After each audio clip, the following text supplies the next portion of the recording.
부모가 자녀에게 줄 수 있는 최고의 선물이라는 제목으로 하나님의 말씀 전하도록 하겠습니다. 여러분, 5월 21일, 바로 내일이죠. 5월 21일이 무슨 날인지 아십니까? 네, 5월 21일은 바로 부부의 날입니다. 부부의 날은 부부관계의 소중함을 일깨우고 화목한 가정을 일궈가자는 취지로 제정된 법정 기념일입니다. 2007년도에 정부가 제정을 했었는데요. 자, 그렇다면 여러 날 가운데 왜 5월 21일을 부부의 날로 정한 것일까요? 부부의 날을 설명할 때 둘이 하나가 되는 이라는 설명을 덧붙이는데요. 이 부부의 날은요, 가정의 달인 5월에 둘이 하나가 된다는 뜻을 담아 5월 20일로 지정했다라고 설명을 합니다. SBS 스브스 뉴스에서요, 이 부부의 날을 국가기념일로 만든 남자에 대한 이야기를 소개해 준 적이 있습니다. 이 남성은 1995년 5월 5일 어린이날 뉴스를 시청하고 있었습니다. 그 뉴스에서 한 여자아이한테 인터뷰할 때 어린이날 소원이 있냐고 라고 질문을 했습니다. 그때 그것을 시청했던 남성은 여느 아이들처럼 그 여자아이가 장난감이나 선물을 사달라고, 게임기를 사달라고 말할 것으로 예상했었습니다. 자, 그런데 그 예상과 달리 그 여자아이의 답변은 무엇이었냐면요, 엄마 아빠와 함께 살고 싶어요 라는 답변을 한 것입니다. 이 이야기를 들은 그 남성은 큰 충격에 사로잡히게 됩니다. 그리고 한참을 깊은 생각에 잠기게 되는데요. 그러다 5월에 어린이날과 어버이날과 같은 가족을 소중히 생각하게 하는 다른 기념일이 있는데 유독 부부의 날이 없다라는 생각에 이르게 됩니다. 부부의 관계만큼 소중한 것이 없다라는 판단에 이 남성은 1995년 5월 21일부터 부부의 날을 만들자라는 캠페인을 펼칩니다. 그것을 본 시민들의 반응은 매우 긍정적이었다고 합니다. 자, 그러나 그것이 현실화되는 데 있어서는 많은 장애가 있었습니다. 자, 그래도 이 남성은 포기하지 않고 계속해서 부부의 날을 국가기념일로 만들자라는 캠페인을 펼치게 됩니다. 비록 국회에는 청원이 통과가 되었었지만 4년이라는 시간이 흘러도 아무런 답변이 없었던 것입니다. 자, 그래도 포기하지 않고 계속해서 이 운동을 펼쳐나가는 어느 날, 드디어 자신의 소원대로 이 부부의 날이 국가기념일이 되었다라는 기쁜 소식을 듣게 됩니다. 그가 그 캠페인을 펼친 지 12년이라는 시간이 지난 이후에 2007년도에 이 부부의 날이 대한민국 법정 기념일로 지정되게 된 것입니다. 그러니까 부부의 관계만큼 소중한 것이 없다라는 그러한 생각에 부부의 날을 만들고자 했었던 것이 현실화되게 된 것입니다.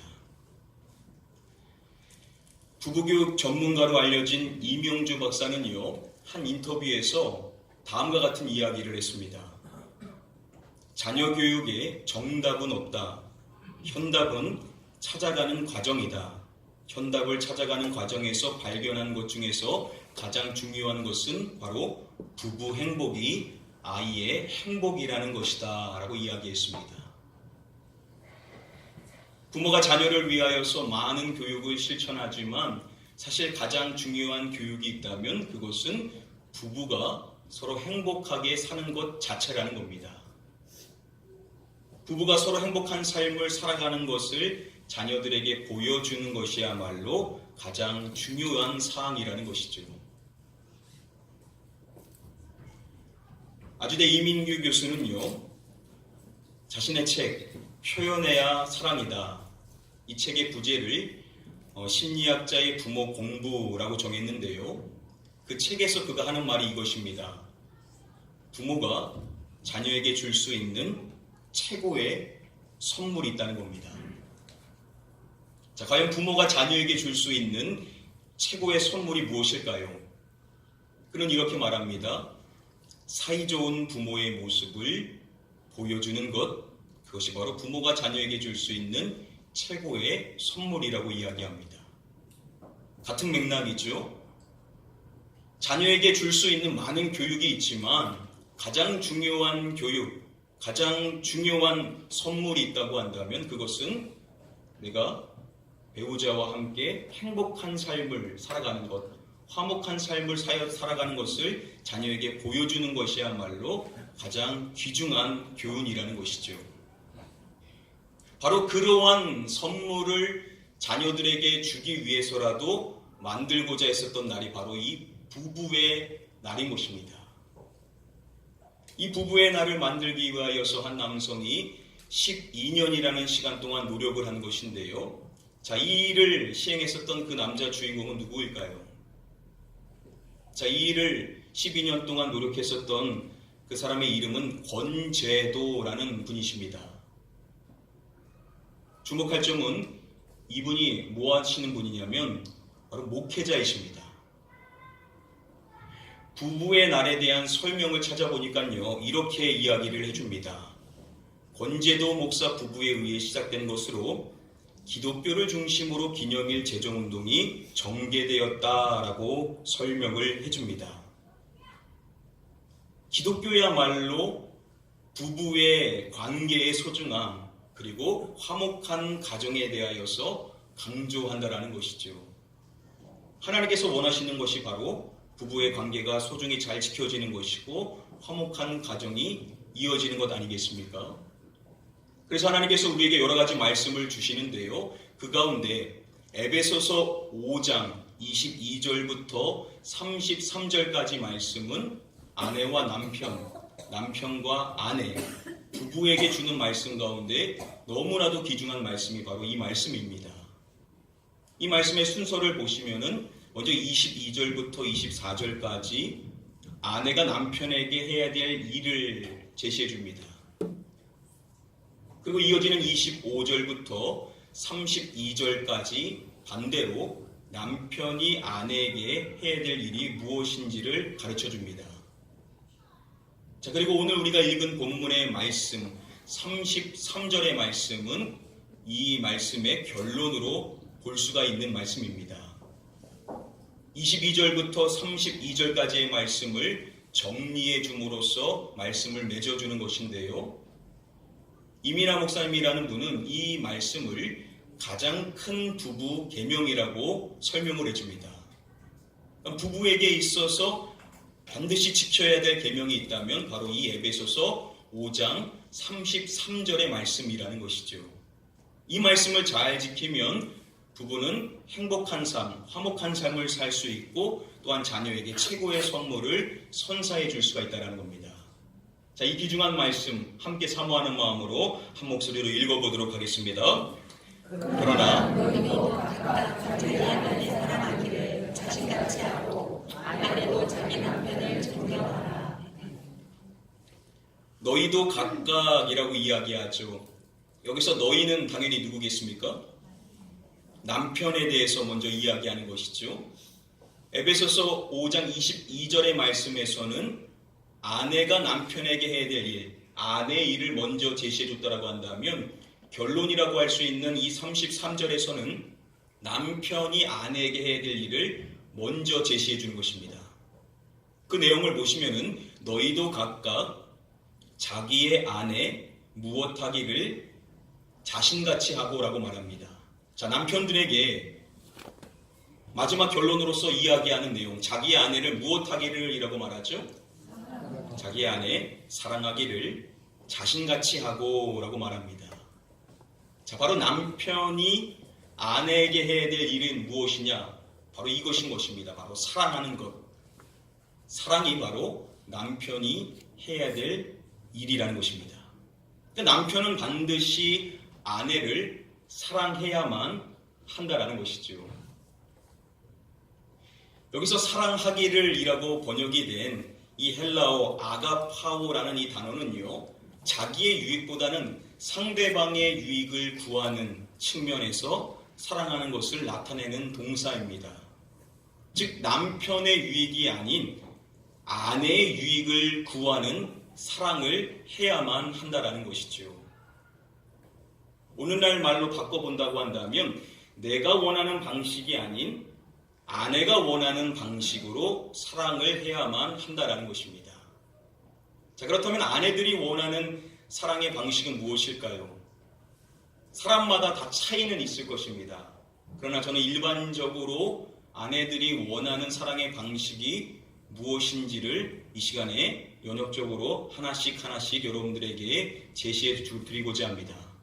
자, 우리 남성분들이 잘 들으셔야 될 텐데요. 아내를 이렇게 사랑하라는 것입니다. 첫 번째는 이것입니다. 아내의 말을 들어주라입니다. 자, 우리 남편 되시는 분들, 또 앞으로 남편이 되셔야 되는 우리 모든 남성분들 한번 따라해 보겠습니다. 아내의 말을 들어주라. 아내의 말을 들어주라. 두란노 아버지학교 운동본부 이사장이신 김선묵 장로님은요, 한 간증에서 자신이 과거에 아내에게 어떻게 했었는지 자신의 연약한 모습에 대해서 고백해 주신 적이 있습니다. 우리 영상을 준비해 봤는데요. 우리 영상을 통해서 함께 직접 보도록 하겠습니다. 저희 부부가 애들도 생기고 더 바빠지자 교사했던 아내는 교사 노릇하기가 점점 힘들어지네 라고 말했습니다. 그럼 그만둬 라고 대꾸를 했더니 아내는 입을 다물었습니다. 한참 뒤에 다시 여보 정말 힘들어 라는 말을 했을 때 제가 뭐라고 그랬을까요? 아니 지난번에 내가 뭐라고 그랬어? 그만두라고 했잖아. 그 후 아내는 더 이상 이야기하지 않았습니다. 그리고 아무 말도 않고 다니길래 저는 문제가 다 해결된 줄 알았죠. 그런데 얼마 안 돼서 아내는 학교를 그만두었습니다. 그때 아내가 제게 한 말은 답답하다, 속 터진다, 그거였습니다.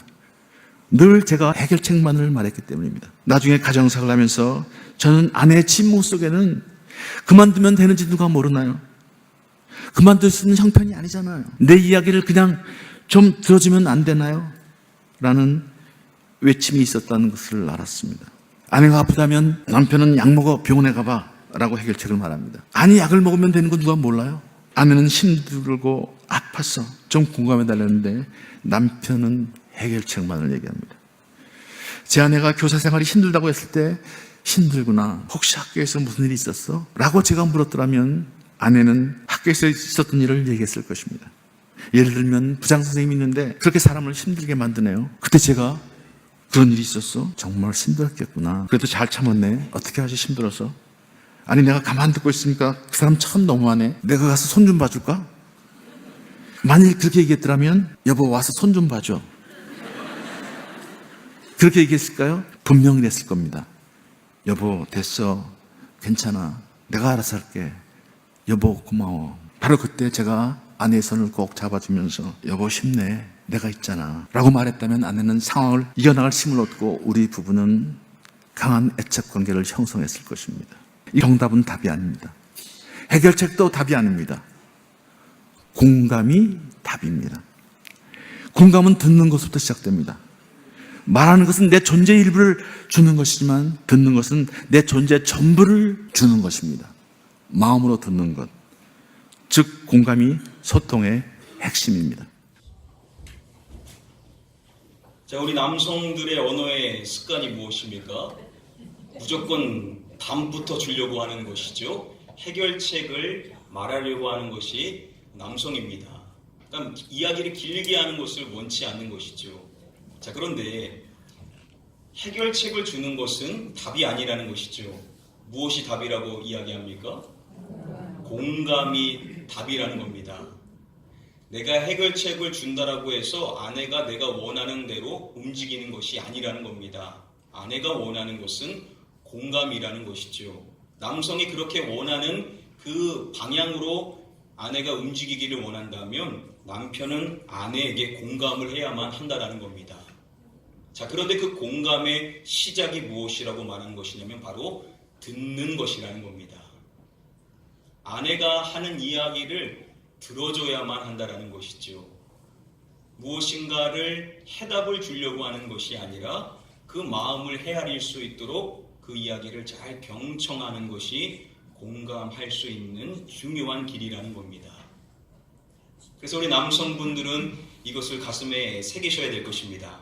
남편은 해결책을 말하려고 하지 말고 아내의 말을 그저 들어줌으로써 공감해줘야 한다라는 것입니다.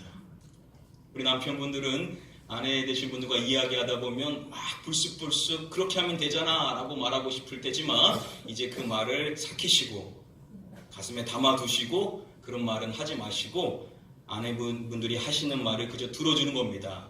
그리고 공감해 주는 거죠. 그랬어? 정말? 이렇게 이야기해 줌으로써 공감의 언어로서 아내의 이야기에 반응을 해줘야만 한다는 것입니다. 바로 이것이 첫 번째 아내를 사랑하는 방식이라는 것이죠. 아내의 말을 들어주라. 이것이 바로 첫 번째 사랑의 방식입니다. 자, 이어서 두 번째, 같은 연장선에서 남편은 아내를 이렇게 사랑해야 된다는 것입니다. 그것은 아내의 말을 잘 따르라입니다. 자, 우리 남성분들 한번 따라해 보겠습니다. 아내의 말을 잘 따르라. 목소리가 작아지셨네요. 자, 우리 남성분들 더 크게 시작. 아내의 말을 잘 따르라. 2년 전에 미국 최장수 부부로 언론에 보도가 되었었던 한 부부가 있습니다. 그 부부는 존 베타르, 앤 베타르라는 부부인데요. 현재 남편 존은 106세이시고 앤은 102세입니다. 이 두 부부는요, 1932년도에 결혼을 했습니다. 그러면 지금까지 86년이라는 시간 동안 함께 결혼 생활을 해온 것입니다. 지금 자녀가 5명, 그리고 손주가 14명, 증손자가 16명 있다고 합니다. 자, 그런데 중요한 점은 이 부부는 여타의 다른 부부들보다 훨씬 더 행복한 삶을 살고 있다는 겁니다.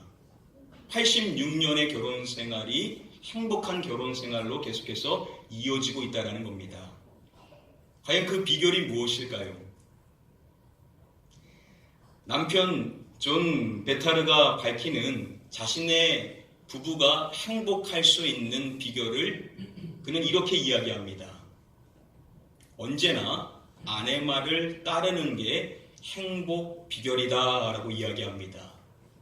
아내가 하는 말대로 잘 따르는 게 아내도 행복하고 자신도 행복한 비결이다 라고 그는 이야기를 하는 것입니다.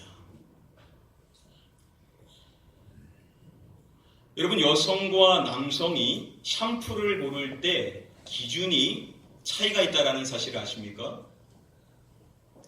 여성들은요, 샴푸를 고를 때 막 효과, 인기, 향기, 색, 추천, 리뷰, 상품평, 인기도 이런 것들을 다 세부적으로 분석하여서 여러 개 중에서 하나를 선택한다고 합니다. 자, 그에 반해 남성들은 어떻게 하죠? 남성은 그냥 샴푸라고만 써 있으면 아무거나 골라온다라는 겁니다. 이게 남성과 여성의 단적인 차이라는 것입니다. 여성은 복잡하게 생각하여서 선택을 한다라는 것이죠. 그러나 중대한 사항이 아닌 이상 남성들은 일반적으로 아무거나 선택해도 별 문제가 없다라는 것입니다. A도 되고 B도 된다라는 것이죠. 그러나 그 A하고 B를 선택하는 데 있어서 여성들은 수많은 고민을 하게 된다는 것입니다. 바로 이러한 이유 때문에 남성이 여성의 말을 따라야 된다는 겁니다. 아내가 이것을 먹자 하면 어떻게 하면 됩니까? 그거 먹으면 되는 것이고, 여기 가자 하면 남편은 그냥 거기 가면 된다는 것이죠. 그게 가정이 행복할 수 있는 비결이라는 겁니다. 자, 그래서 우리 남성들이 입어야 될 티셔츠 가운데 우리 자녀들은 주는 대로 먹어라, 이것을 가슴에 새겨야 되고, 남성들은 아내 말을 잘 듣자라는 것을 가슴에 새길 필요가 있다는 겁니다. 아내 말을 들으면 자다가도 떡이 생길 수 있다라는 말이 있죠. 아내가 하자는 대로 잘 따라가는 것이 아내를 사랑하는 길이고 또 가족이 행복할 수 있는 비결이라는 것입니다. 바로 이것이 두 번째 아내를 사랑하는 방식입니다.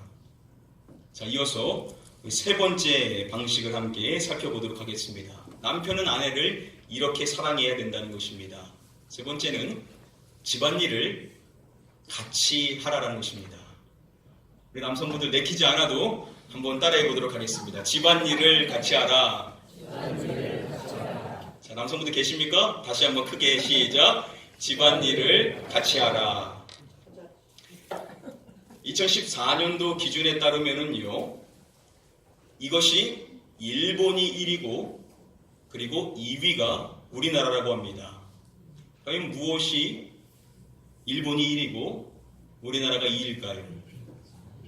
그것은 바로 가사분담 불평등입니다. 자, 오늘날 많은 남성들의 생각이 그래도 바뀌고 있습니다. 질문하면요, 가사분담을 공평하게 분담해야 되는가? 라는 질문을 하면 요즘 많은 남성들이 그래도 공평하게 해야 된다라고 동의를 한다라고 합니다. 자, 그런데 실천은 여전히 미비하다는 것이죠. 물론 그만큼 남편들이 많이들 바쁘다라는 반증이기도 할 것입니다. 자, 그런데 이제 시대가 바뀌고 있다라는 것이죠. 한 연예인이요, 살림은 같이 하는 것이다 라고 이야기하여서 화제를 모은 적이 있었다고 합니다. 이제 남편들이 생각이 바뀌어야 된다는 겁니다. 얼마만큼 하느냐 이전에 사고의 틀이 이제는 변화해야 된다는 것이죠. 가사 노동을 과거에는 남편이 도와주는 일로 여겼다라고 한다면 이제는 그렇게 생각해서는 안 된다는 겁니다. 가사 노동은 함께 책임을 공유하는 것으로 받아들여야 한다는 것이죠. 어느 한 사람만의 일방적인 일이 아니라 함께 나눠서 해야 될 일로 여겨야만 한다는 것입니다. 자, 그렇다면 왜 남편들이 가사 일을 함께 해야만 하는 것일까요? 여러 가지 이유가 있겠지만요, 많이들 아시는 책일 것입니다. 5가지 사랑의 언어.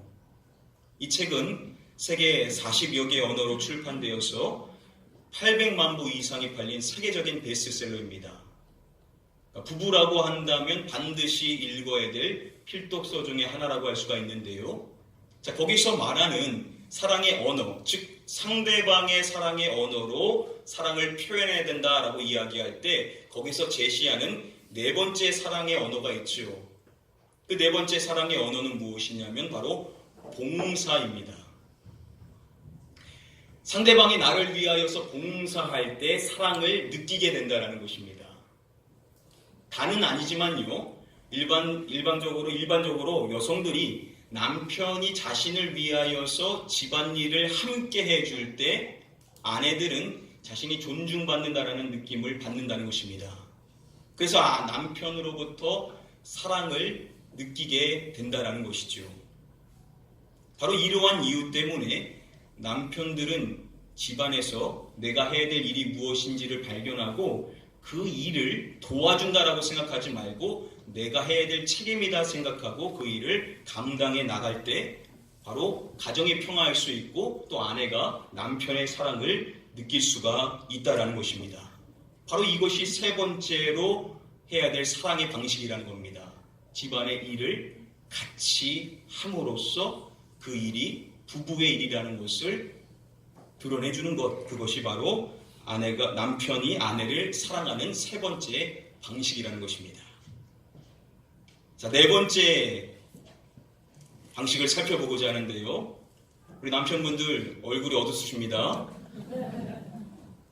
자, 이제 마지막이니까 우리 같이 한번 4번째 살펴보도록 하겠습니다. 4번째는 이것입니다. 아내에게 선물을 주라. 우리 마지막이니까요, 우리 남성분들 한번 따라해 보겠습니다. 아내에게 선물을 주라.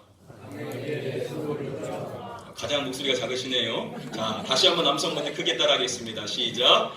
아내에게 선물을 주라. 열린교회를 담임하시는 김난주 목사님이 자신의 책, 가족이라는 책에서 남편의 덕목을 이야기할 때 선물을 하는 것이 남편의 덕목으로서 제시합니다. 아내를 사랑하는 그 사랑을 나타낼 때 중요한 요소가 바로 선물을 하는 것이라는 거죠. 그 책에서 목사님은 이렇게 말씀하십니다. 작은 선물이라도 여자들이 좋아할 만한 것을 선택하십시오. 여자들은 고가의 선물에만 감동하는 것이 아니라 작은 선물이어도 마음과 정성이 느껴지면 감명을 받는 법입니다. 선물을 마련했으면 예쁘게 포장하고 작은 카드에 손수 글귀를 적어보십시오. 꽃 한 송이를 함께 준비하면 더 좋습니다. 라고 말씀합니다. 남편이라고 한다면 이 정도 센스는 있어야 된다는 겁니다. 작은 것이라도 아내가 감동받을 만한 선물을 해주고 또 글귀도 적어주고 꽃 한 송이도 준비해 줄 때 아내는 남편으로부터 따뜻한 사랑을 느낄 수가 있다는 것입니다. 바로 이것도 여성들이 가지고 있는 대표적인 사랑의 언어죠. 선물을 받을 때 사랑을 느끼게 된다는 것입니다.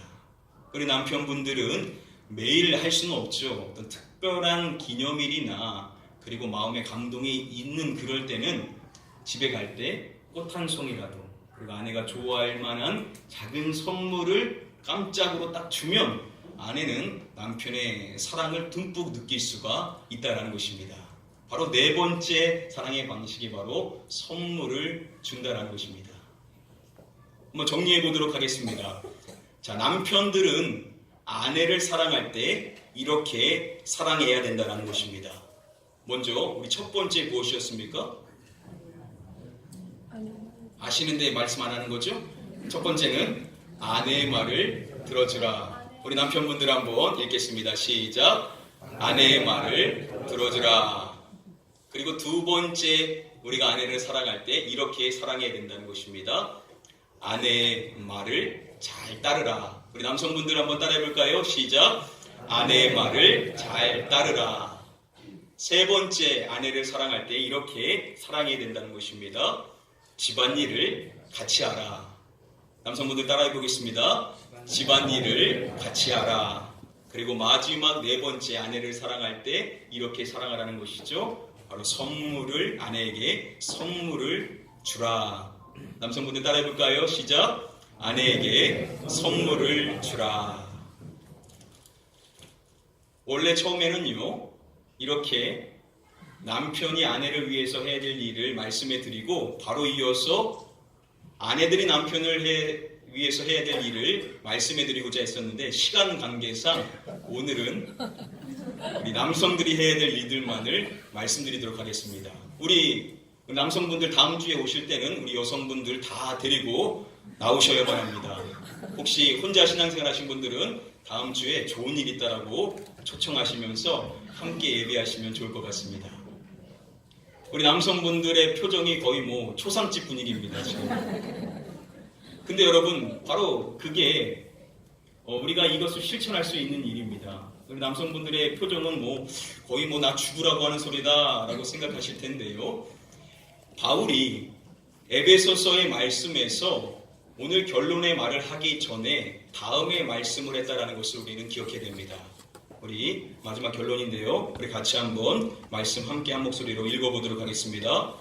남편들아 아내 사랑하기를 그리스도께서 교회를 사랑하시고 그 교회를 위하여 자신을 주심같이 하라. 자, 남편들이 아내를 사랑할 때 이렇게 사랑해야 된다는 것이죠. 그 기준 제시해 주기를 그리스도께서 교회를 사랑하시고 라고 이야기합니다. 남편이 아내를 사랑하는 그 사랑은 예수 그리스도께서 교회를 사랑하신 그 사랑과 같아야 된다는 것입니다. 자, 그러한 그리스도의 사랑을 이야기할 때 교회를 사랑하시고 그 교회를 위하여 자신을 주심같이 하라 라고 말씀해 줍니다. 여기서 자신을 주심이라는 이것은 바로 그리스도의 죽음을 의미하는 것으로 볼 수가 있습니다. 예수 그리스도께서는 자신의 목숨을 버리시면서까지 교회를 사랑하셨다라는 겁니다. 바로 그러한 사랑을 남편이 아내를 위해서 해야만 한다라는 것입니다. 어떤 의미에서 이러한 의미라는 것이죠. 내가 사랑하는데 그 사랑은 어떠한 방식으로 되어야 되냐? 내가 죽어지는 사랑이어야 된다는 겁니다. 내가 살아서는 그렇게 사랑할 수가 없다라는 것이죠. 내가 죽어야만 그러한 사랑을 할 수가 있다라는 것입니다. 우리 남성분들, 어떻게 목사님 이 네 가지를 실천할 수가 있습니까? 한 가지도 못하겠습니다 하시는 분들이 많이 있으실 텐데요. 어떻게 이것을 할 수 있냐? 내가 죽어야 할 수가 있다는 겁니다. 나 죽었다 셈치고 해야 이 일을 할 수가 있다라는 것이죠. 우리 남편분들 권면해 드립니다. 이번 한 주가 끝이 아니죠? 다음 주가 돌아올 겁니다. 그러니까 기대하는 마음을 가지시고 이 네 가지를 한번 실천해 보실 때 나는 죽었다 셈치고 한번 이 네 가지를 한번 실천해 보시기를 바랍니다. 그래서 아내의 말을 잘 들어주십시오. 집에 가서 나 힘들다 하지 마시고 아내에게 무슨 일이 있었는지 한번 물어보시면서 아내 이야기를 경청해 주라는 겁니다. 그리고 아내가 뭘 이야기할 때 그냥 그 말을 그대로 따라주시면 되시고, 또 집안의 일 아무리 바쁘시더라도 집에 가서 한 가지라도 여러분들의 일을 정하셔서 그 일을 규칙적으로 하는 것이고, 또 서프라이즈로 아내에게 깜짝 선물을 줌으로써 사랑을 표현해 보라는 것입니다. 우리 남편분들 이 네 가지 한번 실천해 보셔서 여러분들이 잘하시면 그 다음 주에 돌아올 수가 있을 것입니다. 여러분들 기대하는 마음 가지시고서 이 네 가지를 잘 실천하셔서 여러분들의 가정 안에 그리스도의 사랑이 풍성함으로 임하여서 여러분들이 화목하고 또 자녀들이 최고의 선물을 누릴 수 있게 되기를 주님의 이름으로 간절히 축복하며 축원드립니다. 같이 기도하겠습니다. 아버지 하나님, 하나님께서 우리에게 허락하신 우리의 복된 가정, 먼저 부부를 통하여서 이 아름다운 가정을 우리에게 허락해 주셨사오니 우리에게 주신 생명의 말씀을 따라 우리 먼저 남편 되시는 분들이 아내를 사랑하되 자신을 사랑하는 것 같이, 나아가 그리스도께서 교회를 사랑하신 것 같이 사랑할 수 있는 성숙한 사랑에 이를 수 있는 우리 모든 남편분들이 다 될 수 있도록 은혜를 베풀어 주시옵소서. 그래서 그 사랑을 통하여 아내 되신 분들의 상처가 회복되고 치유받고 그 사랑을 충만히 누림으로 말미암아 가정이 화목하게 하시고, 또 우리의 자녀들이 그 화목한 삶을 봄으로 말미암아 부부는 이렇게 살아가는 거구나, 그 행복을 배울 수 있는 복된 자녀들이 다 되게 하여 주시옵소서. 믿고 감사드리오며 우리의 구원자 되시는 예수 그리스도의 이름으로 기도드립니다. 아멘.